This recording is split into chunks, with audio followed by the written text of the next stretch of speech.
The skies above Earth flickered. Not with stars, nor warships, but with silence. A kind of silence that pressed down on hearts before the first word was ever spoken. Every screen went black. Every transmission ceased.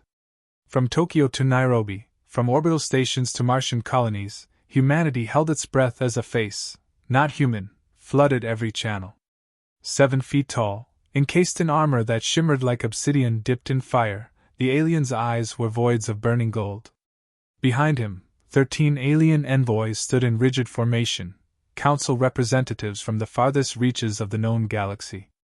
People of Earth, the voice boomed, metallic and fluent in every human tongue. You have trespassed where you were warned not to. You have built what was forbidden. The Galactic Council has voted unanimously. You will surrender your sovereignty within 3 cycles. Failure to comply will result in total annihilation. The screen cut to black. Then nothing. No demands. No negotiations. Just a countdown. In the northern Andes, deep inside a retired military outpost hidden beneath layers of glacial ice, Commander Elias Ward stood motionless. He had seen war. He had led fleets into the void. But this was a death sentence, delivered with bureaucratic finality. His fingers tightened around the steaming mug in his hand. The scent of burnt coffee mixed with the sterile chill of recycled air. A chime echoed through the bunker. A voice followed, calm, familiar, and unwelcome. Elias. They activated Article 0. You're being reinstated. Elias didn't turn. I'm not your weapon anymore. Dr. Talia Voss stepped into the dim room, her breath visible in the cold. White blonde hair tied back in a hasty knot, eyes fierce beneath exhaustion, she looked more scientist than soldier, but her resolve had always rivaled his. You were never just a weapon. You were the contingency. He faced her now. You knew they'd come. Talia nodded. We've been intercepting Council pulses for months. They built a perimeter around the Sol system, cloaked. We had no proof, until now. He stared at her, voice low. They're not going to wait. You saw what they did to Europa. I survived Europa, she replied, voice clipped. You left before the screaming stopped. Her words hit their mark, but she didn't flinch. Neither did he. 2 hours later, they stood inside Hangar Theta 9, surrounded by darkness broken only by the pulsing glow of control nodes. Buried here was Earth's secret, the thing the Council feared, the Warden Line. A fleet built in silence, beneath treaties and distractions, fueled by centuries of buried knowledge. Rows of black ships slept beneath the ice, their surfaces absorbing the light. Silent predators waiting for a war no one ever hoped to fight. Talia swiped her hand over a biometric panel. A holographic interface surged to life. The fleet is partially awake. Protocol Revenant initiated yesterday.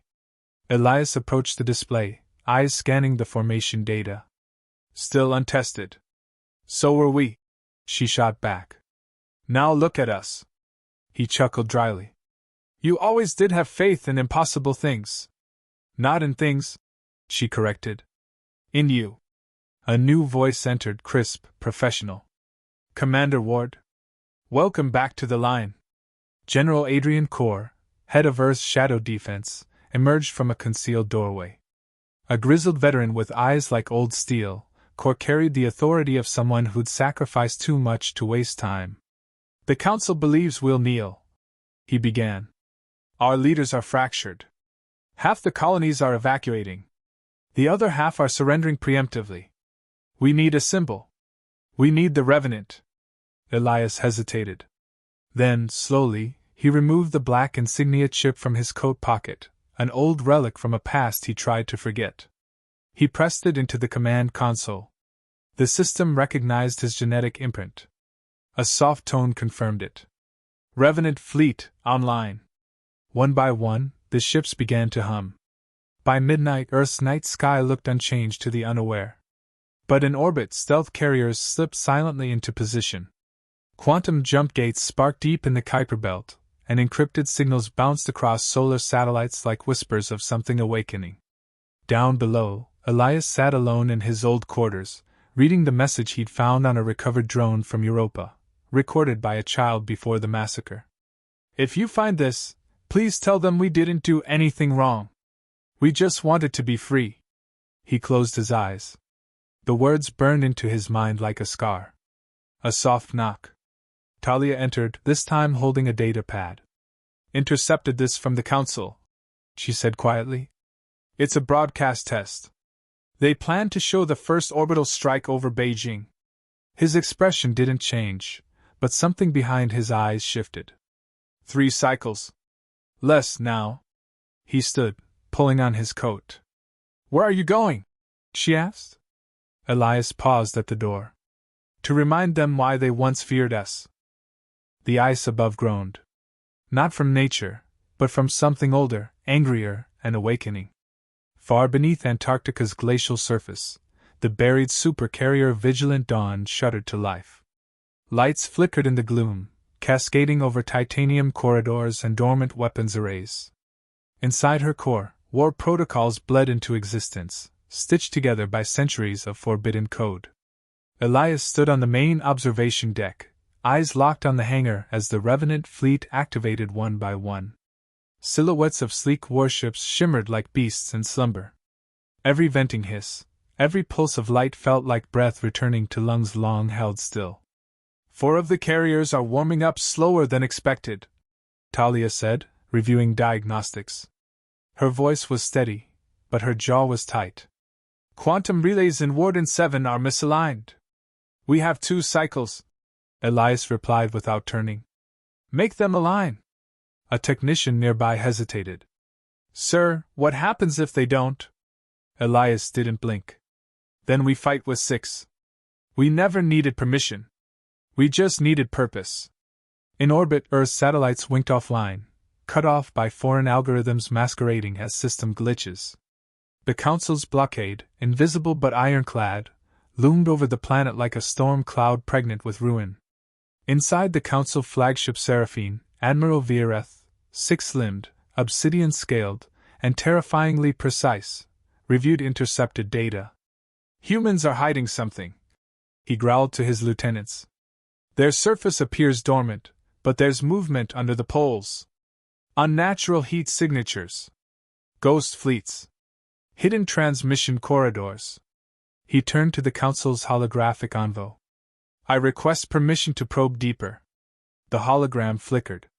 The Varnak ambassador, a creature of logic over instinct, hesitated. "We agreed not to escalate until the deadline. You didn't breed with them. I studied them. Humans never wait for deadlines. They build teeth while they talk." Permission granted. And with it, Viereth launched his scouting unit. Below, Talia and Elias marched side by side through the command corridor of Vigilant Dawn, the hum of engines rising like a heartbeat. "You shouldn't have accepted this," she muttered. "I didn't," Elias said. "I was this. They just buried me." Her steps slowed. "You're not the same man I knew." He looked at her now, really looked, eyes ringed by exhaustion, voice quieter than command demanded. "Europa changed me. But I'm still human. That's more than I can say for what's coming." She said nothing. Neither needed to. The pain lingered like radiation, unseen, but always present. At Earth's L5 orbital position, a cloaked alien scout entered Sol's space undetected. It drifted past defunct satellites, weaving toward the southern hemisphere like a ghost. But as it neared Antarctica's edge, its instruments sparked red. Too late. A blast of concentrated electromagnetic energy lanced upward, shredding the ship's stealth shield. The scout disintegrated in a blink of plasma, its remains tumbling into the southern ocean. Inside Vigilant Dawn, an alert chimed. "Unauthorized atmospheric breach neutralized," the AI intoned. Talia raised her brows. "They know now." Elias didn't hesitate. "Then let them come." Elsewhere in the fleet, Captain Jun Nakamura, commander of Warden 6, reviewed final formations. His second-in-command, a synthetic human hybrid named Cora, adjusted orbital thruster pads in silence. "You still believe in this?" Cora asked, her voice quiet but unwavering. June leaned back. I believe in giving the galaxy something to fear. He tapped a screen. Dozens of ex-Council territories flickered with encrypted transmissions, hidden signals from oppressed colonies. They're watching us, he said. If we fail, they stay in chains. If we win, they revolt, Cora finished. But only if we show them it's possible. June nodded once. Then let's start the lesson. Back on Earth, Elias stood at the Fleet Command Nexus.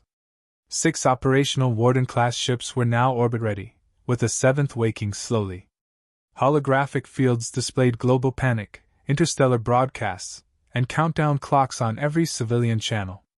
Visual confirmation of Council fleet movements near Mars, an operator reported. They've begun moving into primary formation. Talia leaned in. They're calling our bluff. They think we're outgunned, Elias said. Let's remind them, Earth never shows its full hand until it's too late. A pulse signal fired from the Nexus, a cascading chain command syncing the Warden line to the unified launch schedule. 10 minutes. Then Earth would rise. On board Seraphine, Admiral Veyreth studied the destroyed scout's telemetry. There, he growled. Heat signatures. Weapons discharges. Human war tech. He turned to his bridge crew. They're not hiding anymore. They're preparing. He activated a planetary display. Form the spearhead. Deploy the disintegration array. Begin orbital encirclement. Sir, the deadline. Deadlines are for the dead. Begin the siege. The Council fleet surged forward. Inside Vigilant Dawn, the launch clock hit 1 minute. Elias stepped onto the central bridge platform. A 360-degree tactical hologram encircled him. Earth pulsed beneath. Council ships loomed ahead. Fear gripped the world, but not this crew. This isn't a defense, Elias said, his voice echoing across the fleet channels. It's a message. To every oppressed species, we hear you. To the Council, we were silent out of mercy, not fear.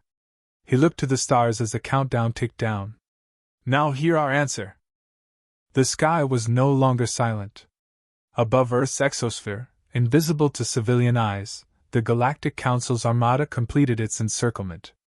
Dozens of capital-class ships aligned into phalanx formation, their shimmering hulls glinting like god blades under the sun's reflection. Inside Seraphine, Admiral Veyreth's claws tapped against his command console, calculating firing trajectories with the precision of a surgeon planning a massacre. Primary weapon arrays online, one of his officers reported. All targets within planetary range. Veyreth tilted his head. Begin the cleansing. Below, in Vigilant Dawn, a cold silence fell across the bridge. Red icons bloomed on the tactical display, each one a warship preparing to erase Earth from existence. The Warden fleet floated in geosynchronous orbit, still unseen, still unspoken of. But their reactors were no longer quiet. Final systems green, announced Cora from Warden 6. Quantum mesh is holding. All ships linked. Cloak integrity? Elias asked. Stable, Talia replied. But once we fire, we're exposed. Elias stared at the screen. Then make the first shot count. He tapped the command line. Coordinates locked. The first Council beam cut through the atmosphere like a blade dipped in the sun. It sliced toward Beijing's edge, intended to be a warning. A show of force. A message written in fire. But it never landed. A streak of dark silver tore through the beam's origin point before the pulse reached full charge. The Warden line had decloaked. Warden 3's kinetic railgun had fired at .0 velocity, slamming into the enemy's weapon array mid-discharge. The result wasn't silence. It was shockwave. The Seraphine's forward decks ruptured from the energy feedback. Power flickered. Alarm screamed. What was that? Veyreth roared. Unidentified projectile, fired from low orbit. Impossible! No species has tech capable of. A second human salvo shattered a destroyer off his left flank. And then a third. 5 Council ships died before they even registered that war had begun. Earth erupted with sound. Across the globe, civilians watched in disbelief as their skies shimmered, dozens of sleek black vessels rising from the cloud banks, shedding their cloaks like serpents shedding old skin. Humanity's mythic fleet had been real all along. Inside Warden Prime, Elias issued the command. Target jump drives. Leave the dead ships to drift. Talia's hands moved across the console like a pianist at war. Disabling navigation cores now. We're blinding them. Cora's voice came across the channel. They're scattering. Standard formation is breaking. Elias didn't smile, but something hardened in his voice. They expected submission. Show them strategy. On board the Seraphine, Admiral Vieretha's face twisted into something between disbelief and fury. Regroup. Regain command. We outnumber them 5-1. A subordinate hesitated. Their targeting matrix is adaptive. They're learning too fast. Vieretha's voice dropped to a growl. Then initiate neural suppression protocol. Cut their communication chains. Before the command executed, a final message echoed through council channels. We warned you. It was Elias's voice, broadcast from a beacon embedded inside one of the council's own satellites, hijacked in real time. You judged us without knowing us. You threatened without understanding us. You mistook mercy for weakness. As the last words echoed, a ship-to-ship EMP chain detonated through the council's rear guard. 30 vessels lost targeting data. 5 self-destructed to avoid collision. 10 more veered into planetary gravity wells. The battlefield tilted. For the first time in centuries, the Galactic Council knew fear. Talia monitored pulse feeds from colonies across the system. We're getting signal boosts from Ganymede, Io, even Kepler-4. Rebel signals. They're watching. Elias nodded, adjusting fleet vectors. Then we show them this wasn't luck. Jun Nakamura's voice broke through. Permission to lead breach assault? Granted. Cut a path through their carrier line. No survivors if they resist. Jun's carrier, Warden 6, surged forward with surgical precision. Drones deployed in tri-wing formations, intercepting Council flak with timed detonations.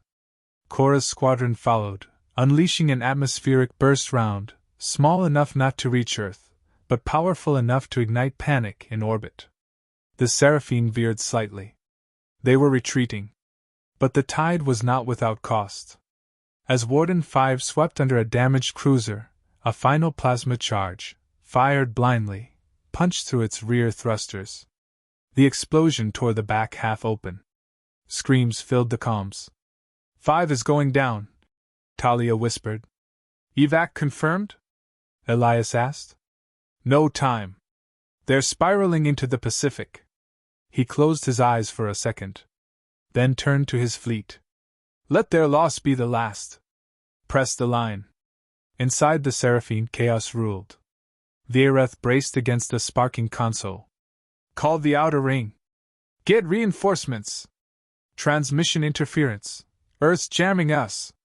Then run, he roared. The flagship's engines burned hot, but as it turned, a shadow emerged from Earth's upper atmosphere. The vigilant dawn, now visible, aligned for one final barrage. Fire! Elias ordered. The last rail cannon fired. A direct hit. The Seraphine broke apart, its carcass scattering in streaks of orange flame. Silence returned. Not peace, just stillness. Talia exhaled. They're falling back. Full retreat. Across the fleet, cheers erupted. On Earth, crowds flooded the streets, not in panic, but in awe. Elias watched the stars, eyes unreadable. Jun's voice returned. We've won the field. No, Elias said quietly. We've survived the opening move. He turned to his crew. And now, we make them regret ever thinking Earth was alone. The wreckage of the Seraphine drifted like cosmic ash over Earth's upper orbit. Its fractured hull rotated slowly, broken pieces trailing vapor and molten debris across the dawn line. The Council fleet, now decimated and scattered, fled across the system, no longer an armada, but fragments of fear fleeing into the dark. Elias Ward stood alone on Vigilant Dawn's upper deck, hands clasped behind his back. The Earth hung below, impossibly blue, impossibly quiet. A planet that had, moments ago, stood at the edge of annihilation. Now, it had become something else entirely. A symbol. "Broadcast is ready," Talia said behind him, voice soft. Elias didn't look away. "Is it reaching the outer ring?" She nodded. "The signal's riding through the scavenged council network. Every colony, every occupied world, if they're listening, they'll hear it." "Good," he replied. "Then let's speak." The feed went live. Across thousands of light years, the image of Elias Ward appeared, not as a conqueror, not as a politician, but as a man standing tall in the bridge of a warship that shouldn't exist. Behind him, the Earth glowed, silent and sovereign. "To the Galactic Council," he began, "and to every species watching from the shadows of occupied worlds, this is Earth. You told us we were beneath you. That we were unstable. Violent. Unworthy. But you underestimated us. You mistook our restraint for fear. Our silence for submission." He stepped forward. "You gave us 3 cycles to surrender. You made a spectacle of your threat. You believed humanity would kneel. Instead, we rose." The screen behind him shifted, showing flashes of the battle, council ships falling, human fleets emerging from the clouds, citizens watching in stunned silence. "We do not seek war. But we will not be ruled. And if your council returns, they will find a species not waiting, but ready." He paused. "We're done asking permission to exist." And then he closed the channel. Talia exhaled sharply. "That'll echo." "It needed to," Elias replied. "Truth doesn't whisper. It roars." He turned from the console, eyes dark with what came next. June Nakamura entered, helmet in hand, uniform scorched from debris. "Reports are flooding in. Council-controlled colonies are signaling, some are already revolting." "Then the dominoes fall," Elias murmured. "But they'll strike back," Talia warned. "This wasn't the end. It was the start." Elias nodded. "That's why we didn't destroy their entire fleet. The message had to be sharp, but not final." June raised a brow. "You let them retreat?" "I let them carry our shadow with them." Elsewhere, within the ruins of the Council communication relay on Io Prime, a meeting of surviving dignitaries unfolded in panic. "They were supposed to be pre-space savages," spat the Karen diplomat. "They violated the Interstellar Weapon Limitation Accord," snapped another. "They dismantled a third of our fleet with 6 ships," growled Admiral Solix of the Firian Order. "And they broadcast it to every slave world we control." Silence followed. "They've done what no species has," muttered one. "They've made us look afraid." In the silence that followed, rebellion was born. Back aboard Vigilant Dawn, Cora relayed the latest fleet analytics. "Signal flares detected from Kepler-12, Loriak's Belt, and Nova Regulus. Resistance movements are activating." Elias turned to Talia. "What happens if they all rise at once?" Her voice dropped. "Then the Council fractures. And the galaxy resets." "And Earth?" June asked. Elias gave a thin smile. "We were the test case. Now we're the precedent." Talia stepped closer. "That's a heavy burden." "I'm used to it." "Don't carry it alone," she said softer now. But Elias was already walking away. Hours later, he stood beneath the sky in Patagonia, where snow kissed jagged peaks and the air bit at his cheeks. He preferred it here, raw, unfiltered. Not a deck or data stream in sight. Talia found him standing beneath the stars. "You vanish every time the cameras stop." He didn't look at her. "Victory doesn't interest me. Only what follows. People will want a leader," she said. "They already do." He turned to her. "Then they should choose one who believes in peace. Not someone built for war." "And what are you now?" she asked. He smiled faintly. "The ghost they send when the galaxy forgets." 1 week later, a child on a distant mining moon watched the replay of Elias's speech, eyes wide with wonder. Her father, once a council mechanic, leaned in and whispered. They stood up, and the stars changed. Across 1,000 systems, silence gave way to courage. The council's rule did not collapse overnight. But it cracked, and then fractured. All because one planet refused to bow.